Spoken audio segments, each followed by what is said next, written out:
ನ್ಯೂಸ್ಗೆ ಸ್ವಾಗತ. ನಾನು ಚಂದ್ರಕಲಾ ನೂತನಗೌಡ. ಎಷ್ಟು ಕಾಲ ದರ್ಪ ತೋರಿಸ್ತಾರೋ ನೋಡೋಣ. ಪ್ರಿಯಾಂಕ್ ಖರ್ಗೆ ಮಿನಿ ಸರ್ವಾಧಿಕಾರಿ ಅಂತ ಸಿಟಿ ರವಿ. ಎಸ್ ನೋಡಿ, ಒಂದು ಕಡೆ ಪ್ರಿಯಾಂಕ್ ಖರ್ಗೆ ಅವರು ಗೃಹ ಸಚಿವರಾದ ಬೆನ್ನಲ್ಲೇ ಇದೀಗ ಬಿಜೆಪಿಯ ನಾಯಕರು ಒಂದಿಲ್ಲ ಅಂದ್ರೆ ಒಂದು ಟೀಕೆಯನ್ನ ಮಾಡೋದ್ರ ಮುಖಾಂತರ ಪ್ರಿಯಾಂಕ್ ಖರ್ಗೆ ಅವರನ್ನ ಕೆಣಕ್ತಾ ಇದ್ದಾರೆ. ಇತ್ತ ಪ್ರಿಯಾಂಕ್ ಖರ್ಗೆ ಅವರು ಕೂಡ ಒಂದಲ್ಲ ಒಂದು ವಿಷಯದಲ್ಲಿ ಬಿಜೆಪಿ ನಾಯಕರನ್ನ ಹುರಿದುಂಬಿಸುವಂತಹ ಕೆಲಸವನ್ನ ಮಾಡ್ತಾ ಇದ್ದಾರೆ. ಅಂತದ್ದೇನಾಯ್ತಪ್ಪ ಅಂತಂದ್ರೆ ನೋಡಿ, ಪ್ರಿಯಾಂಕ್ ಖರ್ಗೆ ಅವರು ಈಗ RSS ವಿಷಯಕ್ಕೆ ಸಂಬಂಧಪಟ್ಟಂತೆ ಒಂದಲ್ಲ ಒಂದು ಹೇಳಿಕೆಗಳನ್ನ ಕೊಡ್ತಾ ಇದ್ದಾರೆ. ಈ ವಿಷಯಕ್ಕೆ ಸಂಬಂಧಪಟ್ಟಂತೆ ಭಗವಾನ್ ಆಗಿರ್ಬೋದು ಅಥವಾ ಸಿಟಿ ರವಿ ಅವರಾಗಿರ್ಬೋದು ನಿರಂತರವಾಗಿ ವಾಗ್ದಾಳಿಯನ್ನು ಮಾಡ್ತಿದ್ದಾರೆ. ಈಗಲೂ ಕೂಡ ಬಳ್ಳಾರಿಯಲ್ಲಿ ಮಾತನಾಡಿರುವಂತಹ ಸಿಟಿ ರವಿ, ಭಯೋತ್ಪಾದಕರಿಗೆ ಬಿರಿಯಾನಿ ಹಾಕುವ ಸರ್ಕಾರ ಈಗಿಲ್ಲ ಕಣ್ರಿ, ಅವರನ್ನ ಮಟ್ಟ ಹಾಕುವ ಸರ್ಕಾರ ಇದೆ ಅಂತ ಕಾಂಗ್ರೆಸ್ನ ವಿರುದ್ಧ ವಾಗ್ದಾಳಿಯನ್ನು ಮಾಡಿದ್ರು. ಇನ್ನು ಪ್ರಿಯಾಂಕ್ ಖರ್ಗೆ ಮಿನಿ ಸರ್ವಾಧಿಕಾರಿ ಅಂತ ಕರೆದಿದ್ದು ಯಾಕೆ ಅಂತ ಗಮನಿಸಬೇಕಾಗುತ್ತೆ. ನೋಡಿ, ಭಯೋತ್ಪಾದಕರಿಗೆ ಬಿರಿಯಾನಿ ಕೊಟ್ಟು ಸಾಕುವ ಸರ್ಕಾರ ಈಗಿಲ್ವೇ ಇಲ್ಲ. ಆ ಕನಸು ಬಿಟ್ಟುಬಿಡಿ ನೀವು.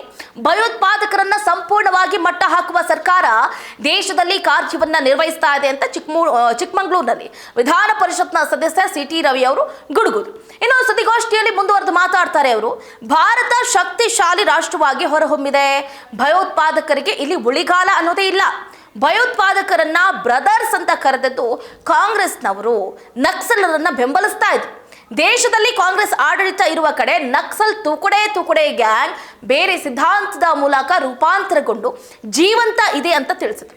ಇನ್ನು SIR ಮೂಲಕ ಅಕ್ರಮ ಮತದಾರರು ಬೇಟೆ ಅಂದ್ರೆ ನೋಡಿ, ಈ SIR ಅನ್ನುವಂಥ ಮೂಲಕ ಅಂದ್ರೆ ಮತದಾರ ಪಟ್ಟಿಯಲ್ಲಿನ ಅಕ್ರಮ ಮತದಾರರನ್ನ ತೆಗೆದು ಹಾಕುವಂತಹ ಕೆಲಸಗಳು ಆಗ್ತಾ ಇದೆ.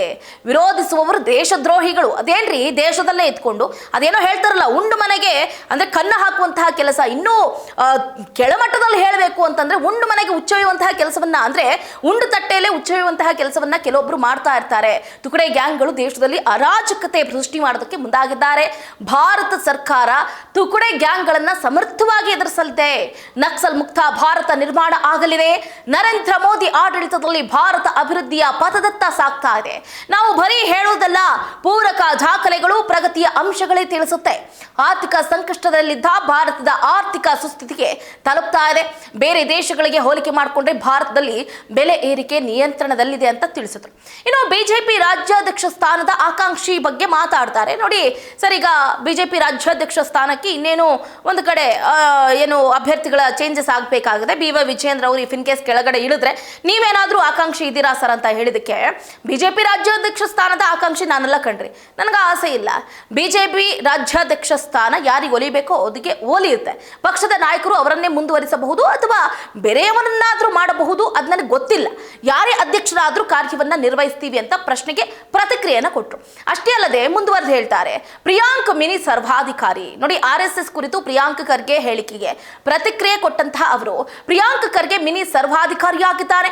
ಈ ಸರ್ವಾಧಿಕಾರಿ ಎಷ್ಟು ಕಾಲ ಅಧಿಕಾರ ದರ್ಪವನ್ನ ತೋರಿಸ್ತಾನೆ ನೋಡ್ತಾ ಇರೋಣ. ತುರ್ತು ಪರಿಸ್ಥಿತಿಗೆ ನಾವು ಹೆದರೋದಿಲ್ಲ, ಇನ್ನು ಇವರಿಗೆ ನಾವು ಹೆದರ್ತೀವಾ ಅಂತ ಪ್ರಶ್ನೆ ಮಾಡಿದ್ರು. ಅಲ್ಲದೆ ತುರ್ತು ಪರಿಸ್ಥಿತಿ ಹಾಕಿದವರು ಕೂಡ ಅಧಿಕಾರ ಕಳೆದುಕೊಳ್ಳುವಂತಾಯ್ತು. ಆ ಸರ್ವಾಧಿಕಾರಿಗೆ ಬಹಳ ದಿನ ಉಳಿಯೋದಿಲ್ಲ.